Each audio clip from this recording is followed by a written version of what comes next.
Update as far as battleground Bihar is concerned. We have Tamil Nadu Chief Minister M.K. Stalin, who's countered Prime Minister Modi's remark where he had slammed the DMK. And what M.K. Stalin has said is that the Prime Minister is now doing drama in Bihar for votes and spreading hatred against Tamil Nadu. Now, what really happened here? Prime Minister Modi had attacked the DMK, saying that DMK harasses Biharis. There was also a video of the Chief Minister of Tamil Nadu some time back where he had spoken in derogatory terms with regards to Biharis. Let's first play out what exactly the Chief Minister of Tamil Nadu has said right now, responding to the Prime Minister's attack, and then we talk more on this. நம்ம மேல இருக்கக்கூடிய வன்மத்துல தான் இப்ப என்ன பேசுறாங்க.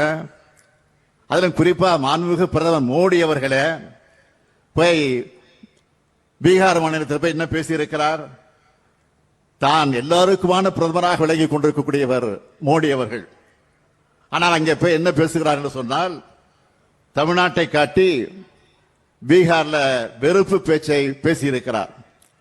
வந்தாரை வாழ வைக்கக்கூடிய தமிழ்நாட்டை எல்லோருடனும் சகோதரத்துடனும் பழகக்கூடிய நன்மை பற்றி இந்த மண்ணில் வாழக்கூடிய எல்லாருக்கும் நல்லா தெரியும்.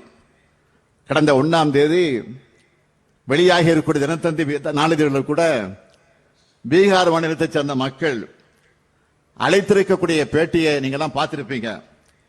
அதெல்லாம் பார்க்கும்போது எனக்கே பெருமையாக இருக்கிறது.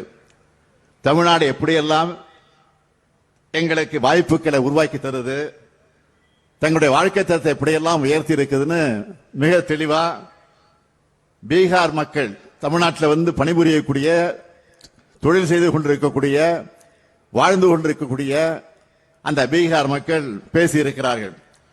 ஆனால் மாண்புமிகு பிரதமர் அவர்கள் பீகார்ல வாக்கரசியலுக்காக அங்கே போய் நாடகத்தை நடத்தி இருக்கிறார். நான் கேட்கிறேன், மாண்புமிகு பிரதமர் மோடி அவர்கள் பீகார்ல பேசின அதே கருத்தை இந்த தமிழ்நாட்டில் வந்து பேச முடியுமா?